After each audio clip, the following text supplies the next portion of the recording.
In Louisiana, a Walmart employee's theft scheme finally comes to an end some $35,000 later. Nice. In Texas, a deranged man kills 6 people and injures 2 police officers in a series of shootings throughout the day. And we have an update on Chris Christie's niece and her airport temper tantrum. Finally. And Mike's going to bring you all that. These stories and more coming at you today, Friday, December 8th on Real Life Real Crime Daily. And I'm Jim Chapman. And I'm Woody Overton. And I'm Mike Agovino. Happy Friday, boys. Happy Friday. Happy Friday. Happy Friday. Hey, so Thursday, we forgot to mention on the episode, would have been the anniversary of Pearl Harbor. Yes. Right. The date that will live in infamy. Infamy, right? So yeah. We haven't been good about that lately. Because I've got, you know what? The problem is I've got this day in history emails that I get, but it's always for that date, and we're always recording for the next date or even a date. I forgot about it. I remember it every year. That's one of the greatest crimes of all time. For sure. Absolutely. Greatest generation. You got your fucking ambassador talking to ours and right up until the point of the attack and whatever. Could you imagine? I mean, being as Americans, we don't, sometimes we can't even imagine parachutes coming down right now or something. I mean, these were planes. On a Sunday morning. Yeah. Yeah. All right. Let's get into some crime time for Friday. Everybody, we love y'all. Let's do it. All right. And we're starting off in Louisiana. A Baker Walmart employee. And y'all, Baker is kind of like an outskirt of Baton Rouge. Yeah, but still part of Baton Rouge. Still part of Baton Rouge. And a Walmart employee there has been arrested after giving away thousands of dollars worth of electronics to customers without taking money for the transactions. Nice. Why couldn't I have been his customer? Right. Quindell Ellis, 21, is accused of organized retail theft and theft over $25,000. The investigation started Friday, December 1st, when Walmart security officials contacted police. Ellis was seen on multiple occasions taking electronics and giving them away to supposed customers. Ellis would give a receipt to allude to that the customer actually paid for the merchandise. Right. However, surveillance footage from the store showed Ellis taking electronics from the cage, supplying it to customers with the item's receipt, but actually never taking any credit, debit card, or cash. So it was basically a piece of paper he's handed to him, an old receipt, right? Some of the items given away include gaming devices, laptops, and headphones. Yep. The Walmart employee was arrested and booked into the East Baton Rouge Parish Prison, and law enforcement said at this point in the investigation they've come up with about $16,000 worth of stolen goods from Walmart. But police are waiting for more documents to be submitted from Walmart that will bring the total amount to $35,502.55. Yeah, and then Walmart has a shit ton of cameras. Shit ton. And they have, let me tell you this, they have actually a state-of-the-art loss control department at every Walmart. Yes. There's 6, 7, 8 guys in there that are the size of Tony Mandarich, for those of you that can go way back in the day. And they are very skilled. A lot of them are off-duty police officers. And they're naturally, they're undercover. Yeah. They just walk around and watch things. But let me tell you something about Walmart that y'all don't know. That when they do the speaker system, if they say security scan zone 3F or whatever, that's fake. Yep. That's just that and people that are in there shoplifting, they don't know what zone they're in and whatever, and they're like, holy shit, they're scanning. And so they put the stuff back. Sorry, Walmart, I just sold you the fuck out. They actually have just gave away their secret sauce. They actually have fake customers they're fake customers that walk around. They're actually lost control people, and they're looking. And what are you putting the condoms in your wallet for? And like I told y'all, and Mike's been so adamant about these thefts and all that. And you too, Jim, you've been in the retail industry, but and I really didn't get it until I went into a Dollar General store and everything's locked up. But Walmart has enough money. Paying those guys the undercover money is stopping enough. yeah, paying them is worth their while, right? Yeah, there's no I'll doubt. tell you something. You Walmart, I don't give a fuck if you steal a piece of bubble gum. I'll tell you the other policy, you get caught stealing, it's in their policy that you get cuffed in the back of the store when you get marched. Basically a perp walk through the whole store. You know why? Yeah. It's a deterrent. Yep. There's no sneaking them out the back door. Fuck you. You're going out the front door the way you came in cuffs. Well, I feel a little bad for Quindell. I mean, he's basically playing Santa Claus, he could, be out in Los Angeles doing what he's doing at any number of stores and be a hero. Mm-hmm. Instead, he's gonna go do some jail time. Yeah. He's gonna do some jail time, for sure. Real life, real crime, people, and here it comes. Horrible story. A man has been arrested in connection with a series of shootings that killed at least 6 people and injured 2 police officers and extended across multiple cities. Shane James, 34, was booked in the Travis County Jail, and y'all know this well. I lived in Austin for quite extended period of time and went back there to teach 2 weeks every year. But it's Travis County Jail in the early hours of Wednesday on 4 counts of capital murder. And in Texas, y'all, capital murder means the death penalty.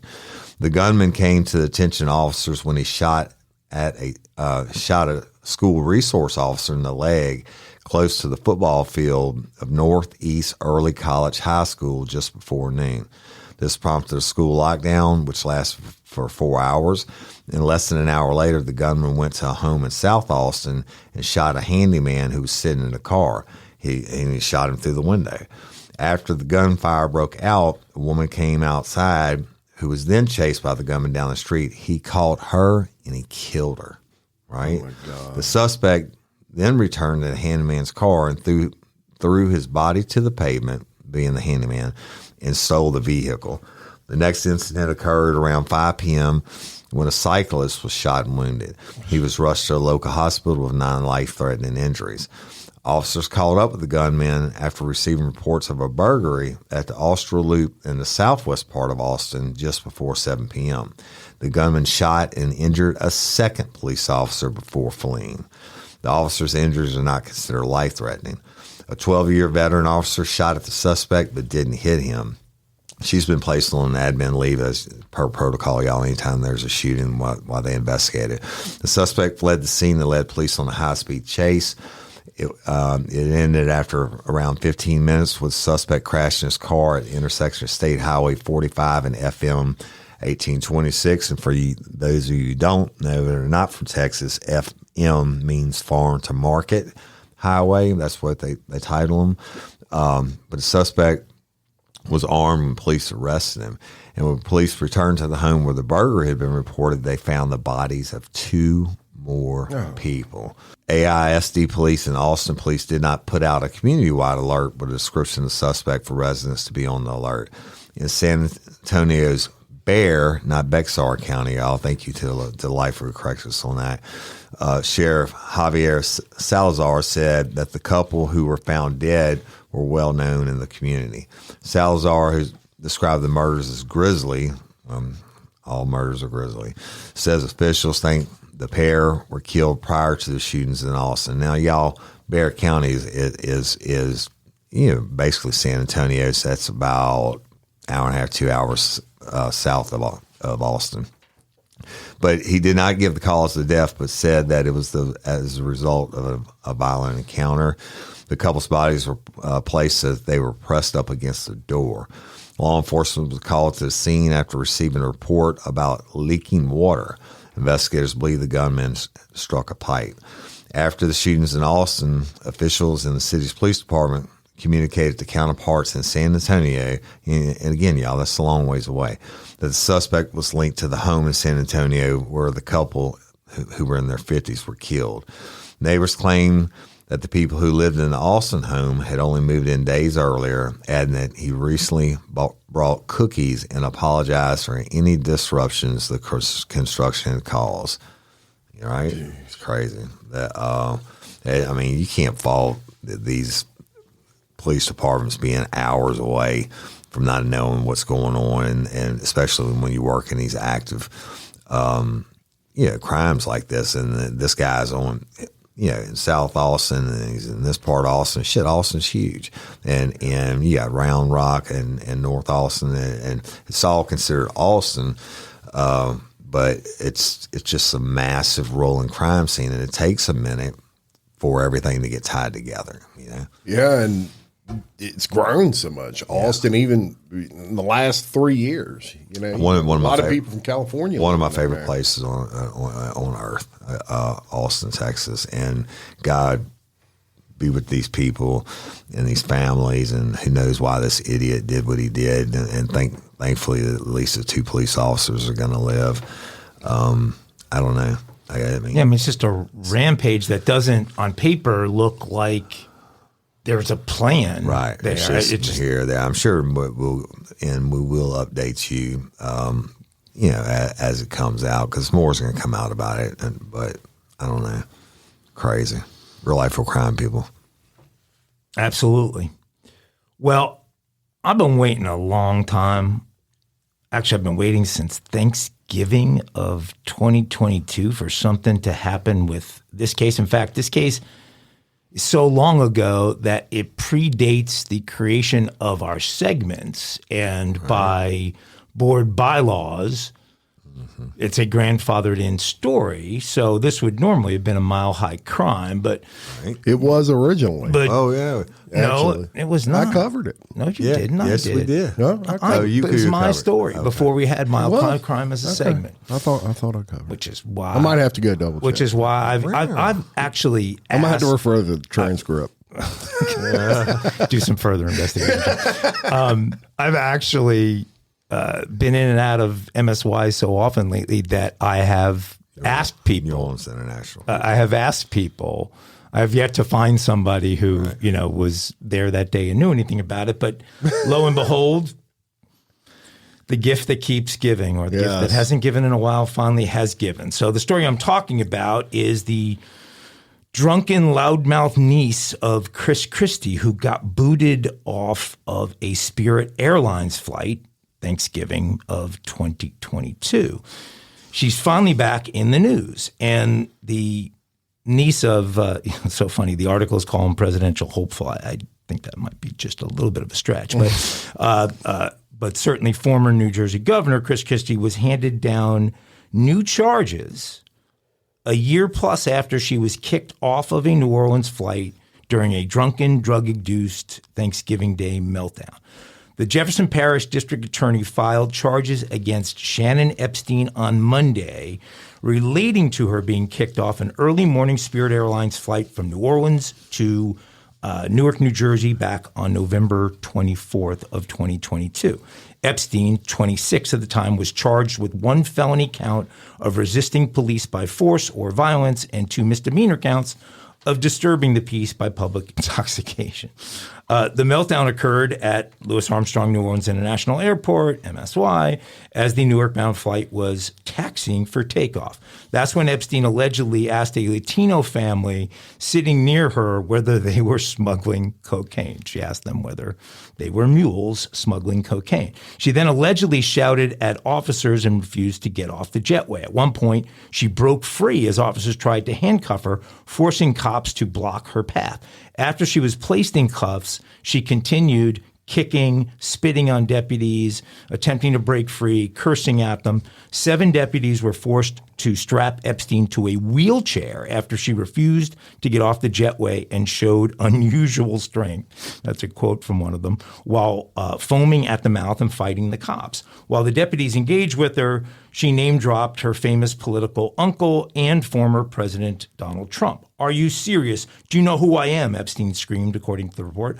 "I'm related to some very powerful people, and I need to get back on that plane in New Jersey.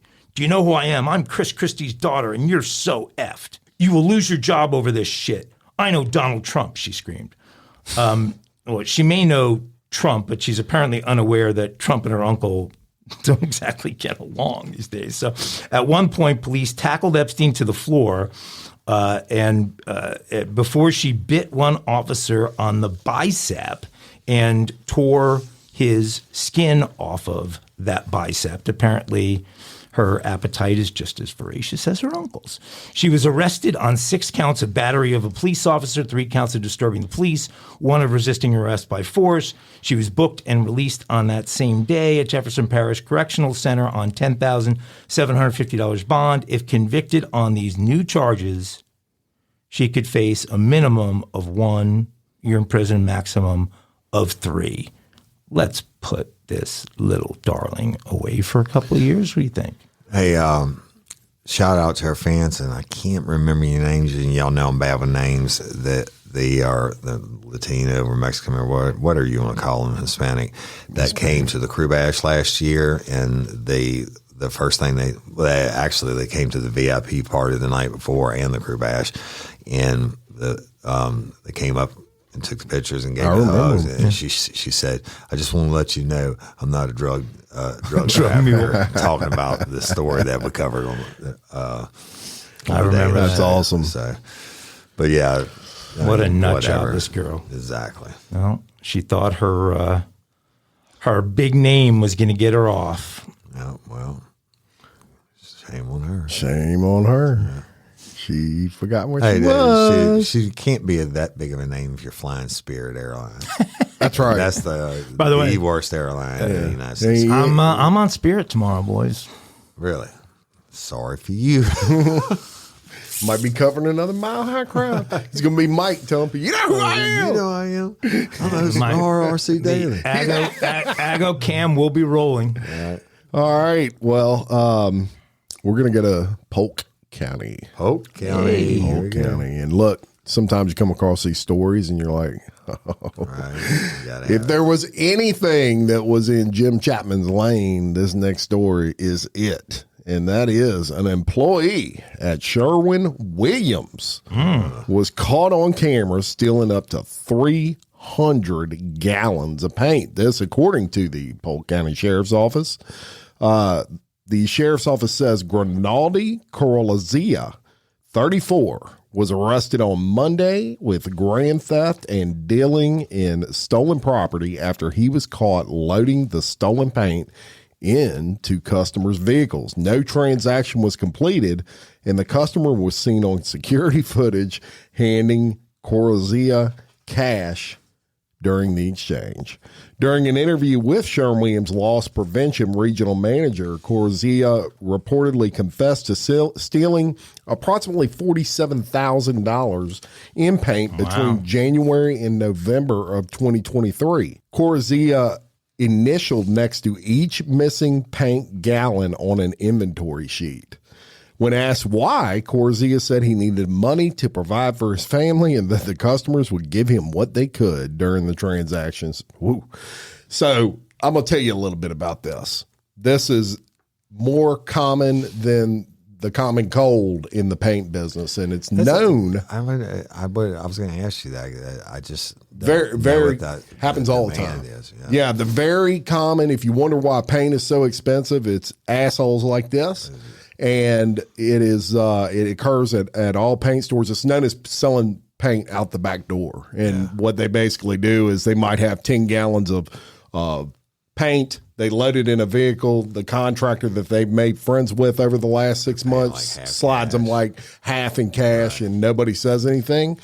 This guy had a whole scheme going where he was keeping track basically of what he was giving away. So when Sherwin-Williams would do inventories on that interior latex flat paint, he would have, I've already given away 9 of these, so whatever my total is on that pallet, I'm going to add 9 to it. Right. So the inventory was coming out right. That's how he got away with it for almost a year. That's crazy, bro. But what happened was, one day, somebody else counted that paint. Right. And they were like, wait a minute, we're 900 pails short. The other crime here that you may not have picked up on was 300 gallons of paint would cost you $47,000. Right. Now, there's something wrong in that story. There's no way. It was either he stole more paint or it was less money, because 300 gallons of paint is not $47,000, people. That's what's a gallon of paint cost? I mean, you're looking at about an average. Well, at Sherwin-Williams, you're probably looking at an average about $60 a gallon at most.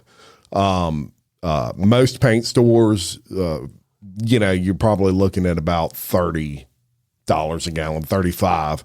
But no matter what, you could sell it for $100 a gallon. It's not going to add up to $47,000. He had a pretty sweet gig while he had it, right? Yeah, he really did. And we actually, I used to work for a paint company for 20 plus years. Right. And I'll tell you a quick story about a guy that we caught at one point and what he was doing. We have one of the best managers we probably ever had in the company. His store that he was in control of did about $3 million in business a year. Wow, that's a lot of gallons. Never did he have a bad inventory. This guy was a rock star. Worked for us for 20 years. One day, an employee called and he said, "Man, I found a list in a drawer." And he calls the owner of the company. The owner of the company says, "What is it?" He says, "It's like an inventory list." This dude was so good at stealing that he had been stealing for like 5 years and had kept track of every single gallon he ever stole. Right. So the good thing about that is you can add it up and see how much money he's stolen. Right. And it was hundreds of thousands of dollars. So they did another inventory and they were missing like 3/4 of the store in paint that they thought was in there. Yeah. So I was thinking, I mean, if this guy was keeping track and then he was the one doing the inventory and adding the numbers back, that's fine. It would have matched an inventory, but the financials would have been way off. Well, but not necessarily, because you're assuming the paint's still in the store. So you're assuming that paint is still in the store. Yeah, it hadn't been sold. And it hadn't been sold. So unless you go in there and physically count it, right. And he was, you're trusted. You're the store manager. So nobody's going to go behind you and count it until the end of the year. At the end of the year inventory, 2 people count it. But until that time, which he didn't, that's probably how they caught him. That 11-month point was probably around when they did their end of year inventory and somebody went behind him and recounted. Well, and his plan was probably to, quit and go somewhere else before he got caught. And he had a scheme going. Keep it going for how what long. Makes me sick about that whole thing is the statement that he said he had a family he was trying to take care of. Let me tell you something. Guys in paint stores that mix paint make a ton of money, people. A ton of money. You're talking $20 to $25 an hour to start, most of those guys at that company.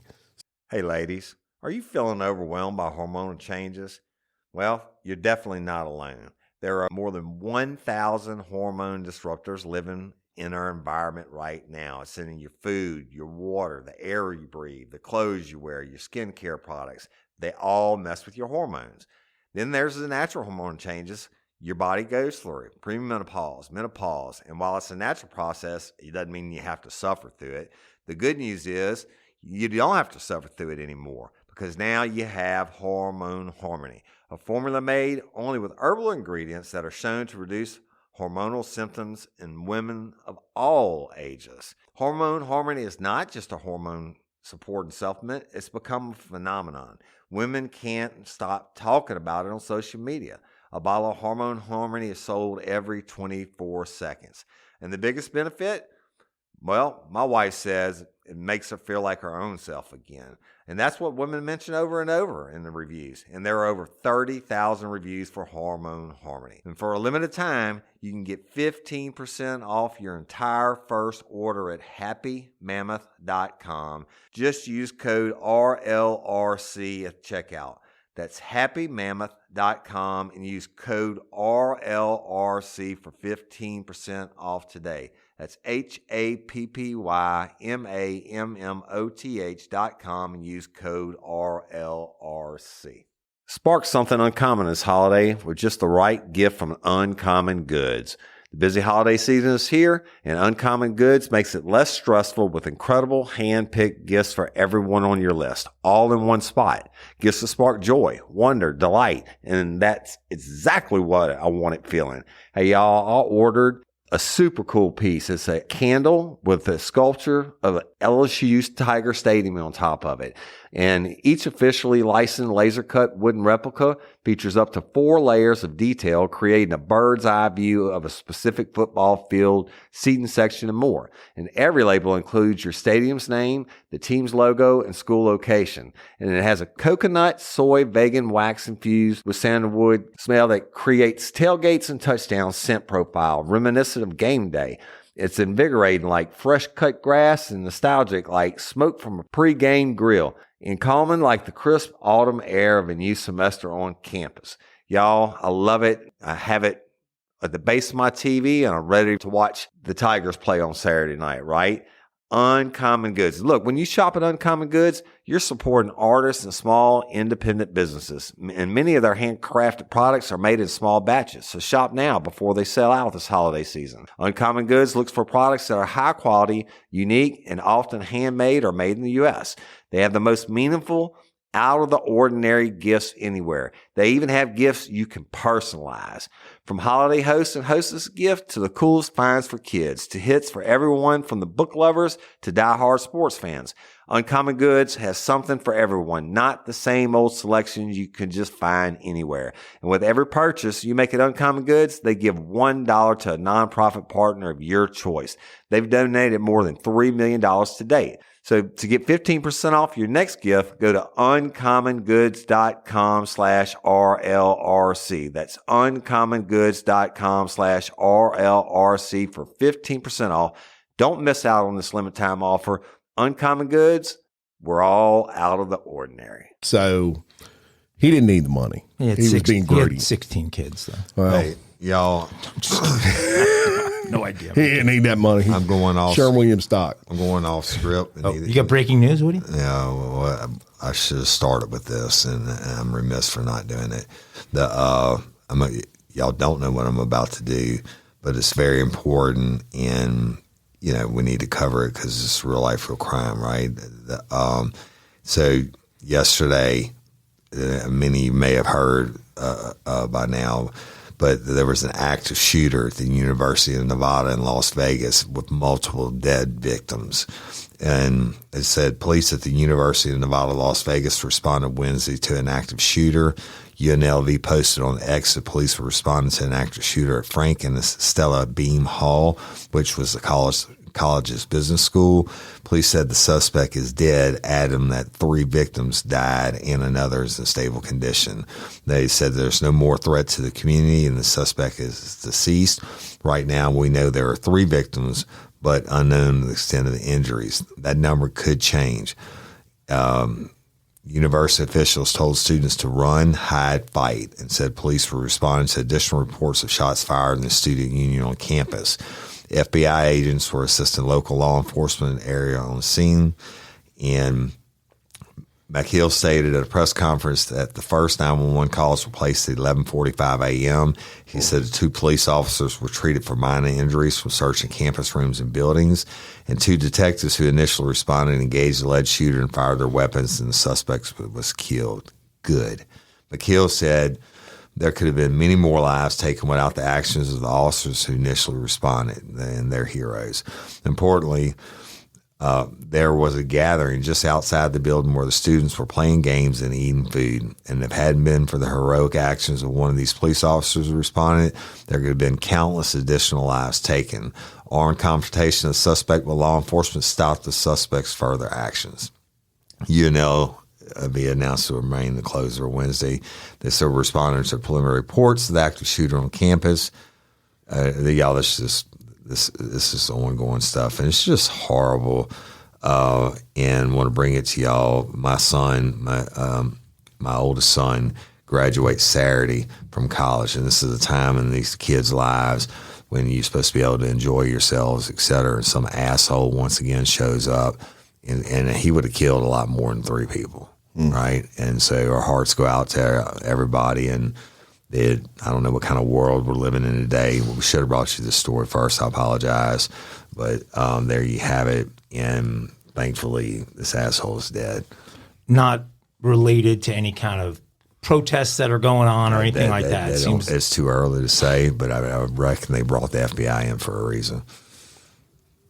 kids are just gathered outside the business. I wish my son is graduating in business, and they're having eats and treats, and probably the last gathering. Like my son took his photo yesterday, posted the last photo of his last day of class, and which would have probably been their last day of class too, and they're celebrating, and now they're dead.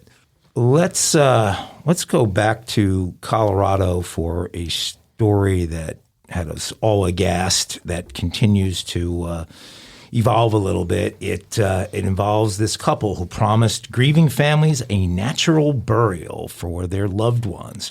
They will finally be going on trial, charged with leaving corpses stacked for years in their unrefrigerated compound outside of Denver. The owners, John and Carrie Halford, faced 250 charges of forgery, theft, money laundering, and abuse of a corpse after nearly 200 decaying bodies were discovered at their Return to Nature funeral home in Colorado Springs. Back in October, we first reported about investigators discovering the abhorrent conditions at the supposedly eco-friendly funeral services provider. Police discovered 190 bodies abandoned in rooms where human decomposition fluids and insects lined the floors. Relatives who had paid at least $1,300 or more for an eco-friendly cremation and the promise of a tree planting in the Colorado National Forest were allegedly handed concrete dust rather than ashes while their loved ones were shelved and forgotten about. For 4 years, I've marched all over the country with this urn, believing it was my son, said Christina Page, whose 20-year-old son, David, was shot and killed back in 2019. My son has been laying there rotting for 4 years. It's the most horrendous feeling I've ever had in my life. County coroners worked around the clock for a week in a bid to identify the bodies after the property was raided back on October 4th. DNA testing had to be used on many due to the state of the bodies before they were returned to their families. To say my family is horrified and enraged is an understatement, says Lindsay Marr. When she discovered her grandmother, Young Anderson, was among the dead, my grandma's last wishes were to be cremated and have her ashes spread in the ocean. It turns out the ashes were received from Return to Nature the ashes that people received were actually a concrete dust, and this particular woman's grandma's body was abandoned, like all the others in the building the entire time. But they falsified, grandma's death certificate and handed the grieving family this concrete dust. The company opened for business back in 2017, offering this natural way of caring for your loved ones. But by the time of the raid, it owed more than $120,000 in unpaid bills and had been repeatedly taken to court over unpaid wages and disputes with local medical centers. The operating license for the business expired in November, and the state has very little regulation over funeral homes, so no routine inspections or qualification requirements really exist for operators. Relatives said they raised their suspicions with the owners, but were, cast aside each time, given different excuses. When the family of retired Army officer Tanya Wilson received her ashes, her brother Elliot thought they were unusually heavy and confronted Carrie Halford, one of the owners. Jesse, of course, this is your mother, she told him. When he took the ashes to a nearby funeral director, he was told they looked nothing like human ashes. The two families were so suspicious, they mixed the ashes with water and found that they solidified, which is how they figured out that this was the cement. So they finally have this trial started for these people, and they are going to put them away for a long, long time. We need to have Roy and the Christians on one day. I would like to first of all find out how they got in to being such professionals in starting parish forensics and Louisiana Pet Crematory, et cetera. But I would love to hear their we seem to do They've a lot probably of it. seen it all and heard it all over the years. Yeah. And they probably could tell us a few stories about stuff like that and why they're such the professionals that they are. But let me go back, and this is a little bit off topic, but not really. Cement. Let's talk about this for a second. we were setting posts recently, right? And I don't know dick about setting posts or construction of anything. So basically, I was the laborer, and I'm moving all these cement bags, all right? And I'm like, why in the fuck is this bag so heavy? Because it's a smaller bag. I'm like, I'm used to carrying corn sacks, for feeders, and they're 50 pounds each, right? And they're a lot bigger than this. And I asked my buddy, and who was running the installation and everything, and I said, why in the fuck are these bags so heavy? Look, I carried like 5 times my body weight in cement bags that day. Yeah. And he said, I'll put you like this. I asked the same thing when I was a young man coming up. My grandfather was working me, and my grandfather said, I want you to take your dick out and go get a sack of corn and open it up, and a sack of cement and open it up, and put your dick in the corn and put your dick in the cement and see which one it penetrates in easier. Because the cement is really, really compacted, and it makes sense. It's a heavier material, and it's really, really compacted. That's why the bag is so much smaller. But it weighs 30 pounds heavier. It's 80-pound sacks, and they're like this big, and a 50-pound sack of corn is like this big. So density. That's it. That's the word I was looking for. Well, I think by the way, I didn't try to put my dick in. Good. I took his word. Stop short of slamming it into the concrete. Well, look, I think that most people just, at least I would, kind of assume that people operating in that industry are people of integrity, but you can't assume that. And there's this story, but there's numerous others we've covered over time where there are a lot of people who don't operate like Louisiana Funeral Services and Roy and the Christians do. And that's why, it's important, and it's great to have a sponsor like them, but it's important for everyone in the audience to know that when you're dealing with, whether it's a pet or a loved one, you want to know you're dealing with credible people. And I'm going to tell you, I'm going to go out on a limb. Let's say we can go mobile one day and go out there and actually record an episode from there, and they can sit in with us. These people are people that Jim has used recently with his deceased pet and stuff like that, and we actually believe in them.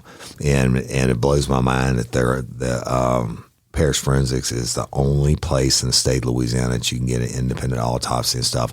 I know autopsies, right? And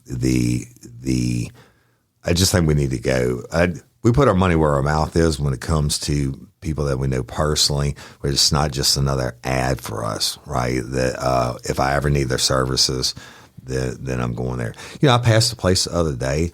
It was a funeral home, and basically said cheap funerals starting at like $12.95. Oh my gosh. Complete funerals. I'm like, I'm pretty sure I don't want my whole funeral to be done for $12.95. Yeah. But anyway, with that, Roy Christmas, we love y'all, and thank you for supporting us. And hey, if y'all need anything or you have any questions about something, give them a call. Yeah, and when we come up, Jim has volunteered to go through a partial live autopsy just to illustrate, and we'll take just a small organ. I would put you two in the room in an autopsy, and I'm going to take bets on which one's going to run out first. I'm going to puke first, but I don't think you have to be a true professional to do that, and to care enough to do it correctly.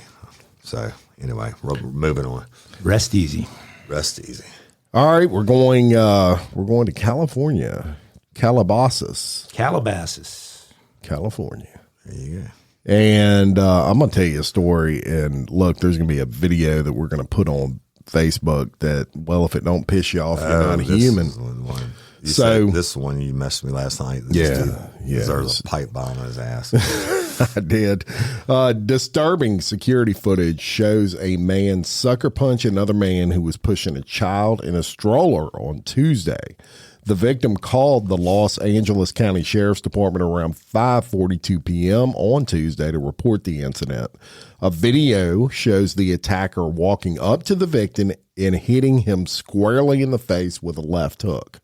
The victim falls to the ground and the stroller tumbles over. His assailant then gets into a minivan parked in a driveway that incidentally does not belong to him and drives away. The victim eventually stumbles back to his feet and uprights the stroller. It's unclear if the child, a 10-month-old, was injured in the fall. Neighbors are understandably shaken and say they do not know the identity of that attacker. It feels really random. This is a safe neighborhood, and we're all just absolutely horrified. That from one neighbor. Another one said the man who was attacked is a very nice community member.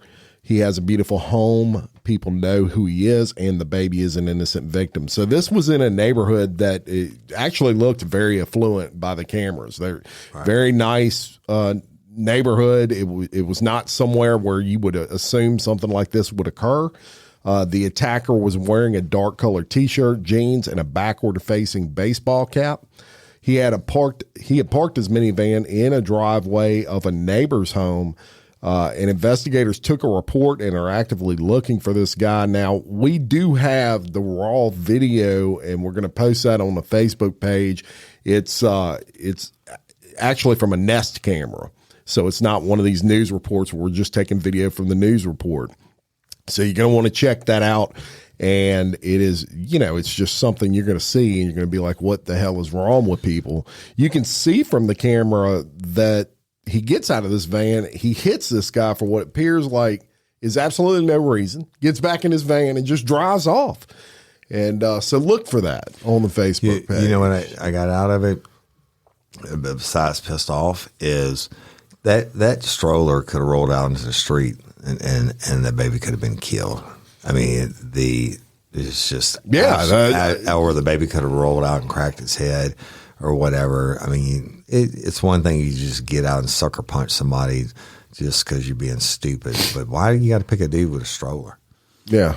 Well, and we talked about this the other day when we had the folks with that 7 Series BMW in Granada Hills, which isn't far from Calabasas, but Calabasas is a really, really nice, expensive suburb of LA, and most of those neighborhoods are gated neighborhoods.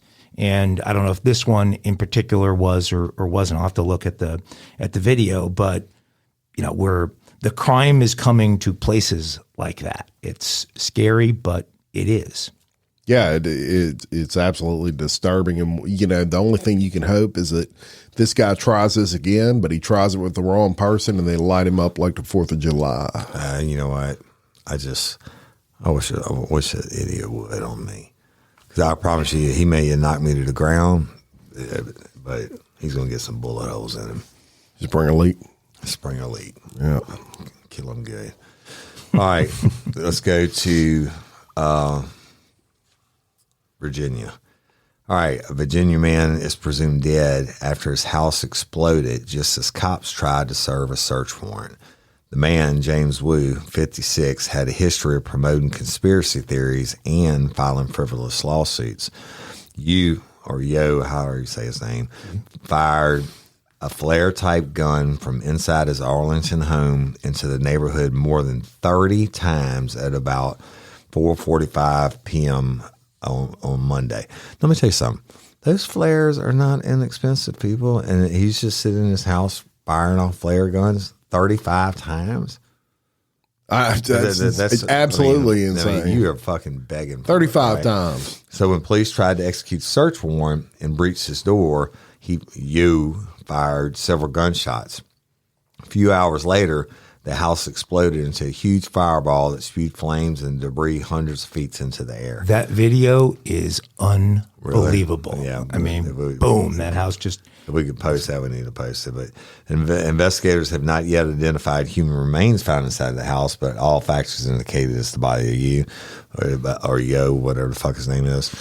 I suspect that's because he blew his own ass up along with the house. But a disturbing picture has since emerged of Yo, with police confirming they were aware of concerning social media posts. He publicly aired grievances against many people in his life, including his wife, whom he called a witch, and saying she had been committed without his consent. He also posted paranoid rants about his neighbors and a former coworker. He spread rambling and at times incoherent conspiracy theories against government officials, law enforcement, media outlets, and his neighbors, whom he accused of being spies and collecting his personal information. He filed lawsuits against his ex-wife, his younger sister, and a moving company, and the New York Supreme Court, and all were dismissed. And in 2018, he filed a 163-page federal lawsuit in New York against his then wife, younger sister, in a hospital after he said he was committed against his will. And he denied having any thoughts of suicide or depression, claimed his wife had forged a suicide note in the lawsuits. And the geologist goes on and on about all the stupid shit this idiot did. Like, he also spewed anti-U.S. slogans, including "Fuck America." He described himself as a former head of information and physical security for an international telecommunication company. And he said, "I gave them, or y'all, every opportunity to do the right thing, and all I see is America's hypocrisy. Corruption, fraud, conspiracy, blah, blah, blah. Fuck him. He's dead." That's right. And thank God nobody else got killed, y'all. I mean, he blew himself up. Probably they were right to have him committed. Probably they were trying to show him a little love, and he fucked it all up. Well, and they were on him. The FBI was on him, watching him for a while, and they think he might have been up to something pretty significant. And I'm sure he was. I mean, he had enough in there to blow the whole house and himself up. And thank God none of the cops got hurt. So, well, and it's scary because at one point this guy had a high-level job. It's obviously really well educated, everything else, and then he just went freaking nuts. Yeah, happens. Yep. People go crazy. It's happening to me. That's why we have medical professionals. That's right. Yes, it is. No matter how long you have to go see them before you find out what your fucking problem is. That's right. You guys big Paris Hilton fans? Not a fan of her movies. But, I mean, I saw the Her movie. movies? I saw the movie. Oh, I saw the movie the guy was I doing. think she only made one movie. Well, then I saw it, and look, if there was ever a more disrespectful thing, I've never seen it. Not the fact it was a home shot porn. It was the fact that the guy was having intercourse with her behind, and she just had this look on her face like, "Oh yeah, I'm so fucking bored." Like, for me. That poor dude. I mean, I wouldn't want that video to come out if I was him. Yeah. I bet she. Wait, here's a little known fact. So, she's got to be a little bit jealous of the Kardashians because Kim Kardashian was basically her understudy. Yeah, I think Kardashian came out way afterwards. Yeah, but got all the training. I've never seen got all the training from Hilton, and then made 50 times the fortune that Hilton did. Although Hilton already had I've never family. seen the Kardashian. Have you seen it? No, I don't watch it. Yeah. But you're such a liar. Look. I will. You've never seen. I will give to you an audit of my Bravo shows that I watch. Want your OnlyFans account. I don't. I never watch that. I still can't log in at some bitch. I tried again the other day. We'll talk about that in a little bit. They Anyway, send me a confirmation email and it never comes through. Paris Hilton's ex-business partner and notorious con man Prince Fred has been charged. This is This is the con man getting conned. It's great. So this is her ex-business partner. He's a notorious con man who goes by the name Prince Fred, and he has been charged in a murder-for-hire plot after offering his bodyguard money to kill a director. Fredoin Kalilian, known as Prince Fred, was arrested for ordering an alleged hit job on a filmmaker who planned to expose the con man in a documentary. Kalilian is a former Florida nightclub owner who opened Club Paris alongside the Queen of Socialites in 2005. So he opened the club with Paris Hilton.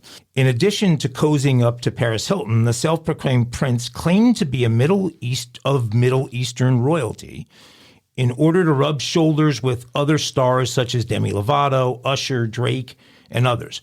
On Wednesday, prosecutors announced that Kalilian, now 51, was charged with orchestrating a murder-for-hire plot after the prince offered his bodyguard, a guy by the name of Michael Sherwood, $20,000 to kill his filmmaker nemesis, a guy by the name of Juan Esco. A 53-page complaint was filed against the social climbing con man in the U.S. District Court in Nevada. Prosecutors allege that Kalilian paid Sherwood to kill Esco to prevent the release of the filmmaker's scathing documentary expose that sought to reveal Kalilian's long list of lies, scams, and swindles. Around the time of February 2022, Kalilian told his security guard that Esco was trying to ruin his life with this documentary. So Sherwood offered to talk to both men to avoid further conflict. Sherwood grew suspicious of his boss's severe mood swings and became alarmed by Fred's fixation on Esco, who the security guard decided was not that bad a guy. Sherwood initially agreed to Kalilian's $20,000 offer, but instead he went directly to Esco to warn him that Prince Fred's intentions were to have him killed, and told him about the attempt to pay him the $20,000. And the two teamed up against the con artist. So those two teamed up to con the con artist. On March 17th, Sherwood photographed Esco laying, quote, dead on the ground with a pool of blood surrounding him. So they faked the death of Esco. He sent those photos on to Kalilian, who responded by immediately paying the guy, Sherwood, the $20,000 for killing Esco. 6 days later, he sent more money to Sherwood to pay for the people that had been hired to get rid of the body, another $12,500. The con man didn't stop there. He later followed up with a phone call to Sherwood where he told the bodyguard about others he thought had been working with Esco that he was allegedly keen to deal with. In other words, keen to have killed. Kalilian and Sherwood met on June 12th, and the con man thanked his employee for committing the crime on his behalf, allegedly telling him, I was going to kill him myself. I bought a gun. I was coming to L.A. You saved me from myself. The swindler was arrested by the FBI shortly after, and he remained incarcerated as his case was investigated, and he is going away for a long time, and it all was a result of a con man having the con turned on him by the guy he hired. Almost a murder hitman.com murder story. All right. Well, he should go away. Fuck him. That's right. That's what happens. Right.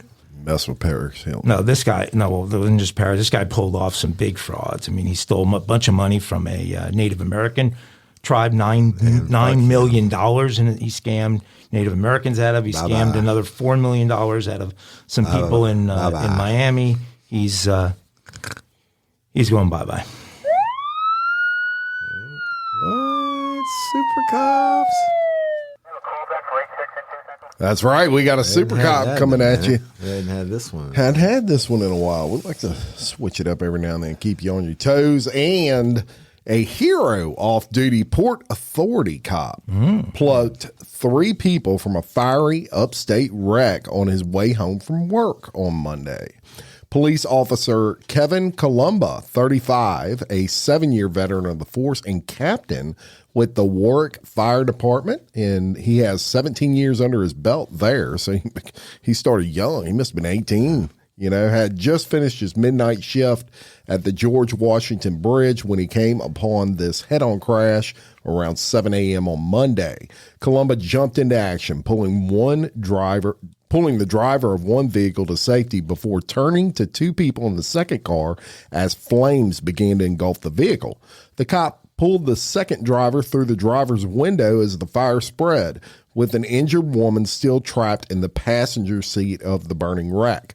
Undaunted, Columba yelled for the woman to cover her face and used a punch-out tool to break out the glass, then yanked the passenger to safety as well.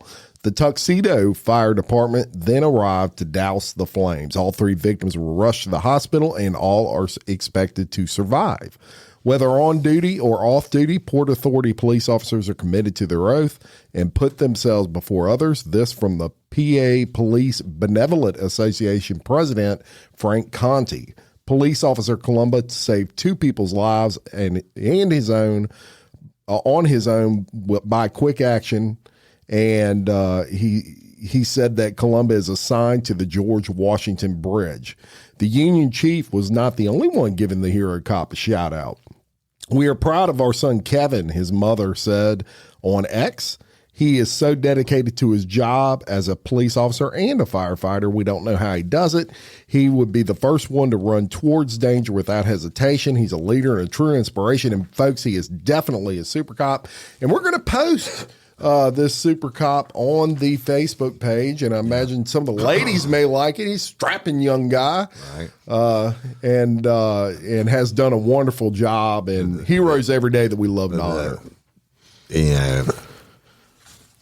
This brings back to that couple months ago when I came on that head-on crash and the car was on fire. And I was able to get the passenger out, even though he was seized up. I'm pretty sure he's probably dead too. But You never found out? I called back on Monday. I called that sheriff's office, and dispatcher was like, "No, they both live there. Made him to the hospital." I'm like, "No, the driver was dead."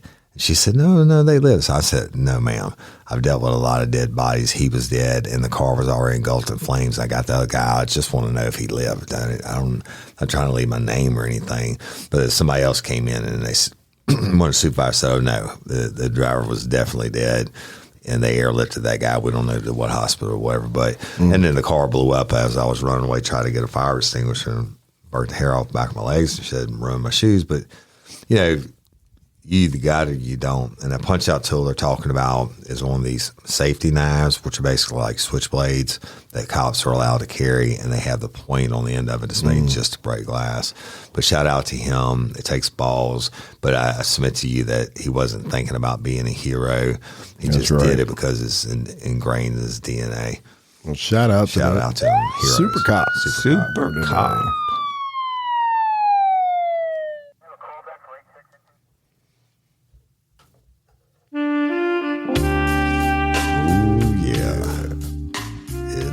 Now, this is one segment we never switch on. Right? It's time for everybody needs a little kinky. Can't go a day their without life. a little kinky. Kinky crimes for Friday.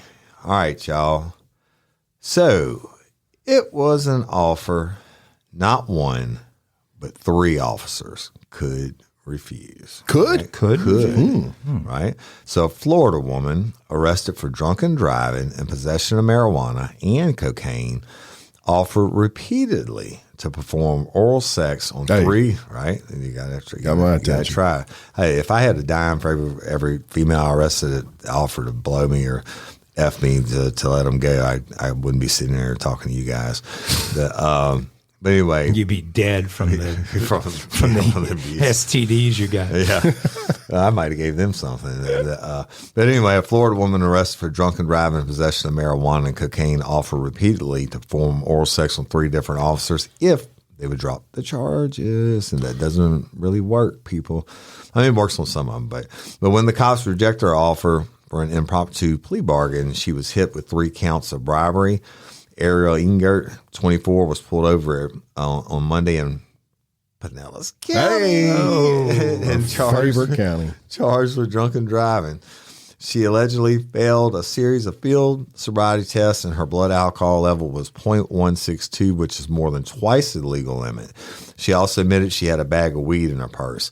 While being processed for the 2 crimes, she tried to play let's make a deal with Deputy Brian Sudbrink and offered to perform fellatio and other sex if he dropped the charges.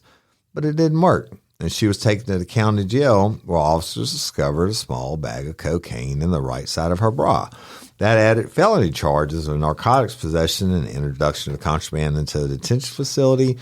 And undeterred from her initial rejection, she then offered the same deal to deputies Obed Munoz and Eric Biddle.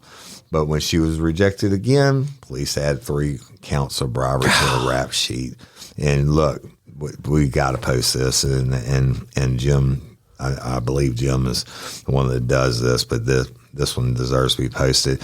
She's seen smiling in her booking photo, and she was released after posting bond Tuesday. And this booking photo is classic. It definitely is. I mean, it probably will work for her. Yeah. It probably worked for her at some point in time because there are assholes who do this. Look, I know you know what, I say that story for another. I know a cop that did it and on the way to jail and did the female and knocked her up. Oh, Yeah, God. Yeah. Well, I say a former cop. Well, she might get away with something like that somewhere else, but Not in Pinellas County. In Pinellas County. No. And, I think we've done so many Pinellas counties. But Pinellas County has to make us like honorary members of their police force. I recognize Brian Sudbrink has been, He's been in one the of the officer stories in before. stories for with Shout us out to you, before. Brian Sudbury. Hey, if one of y'all know him, tell the chief to give us a call. We'll come down to Pinellas That's County. right. Do a live Honorary show. badges. We'll come down there and do all super cop. He needs to be stories. doing some listening. All right.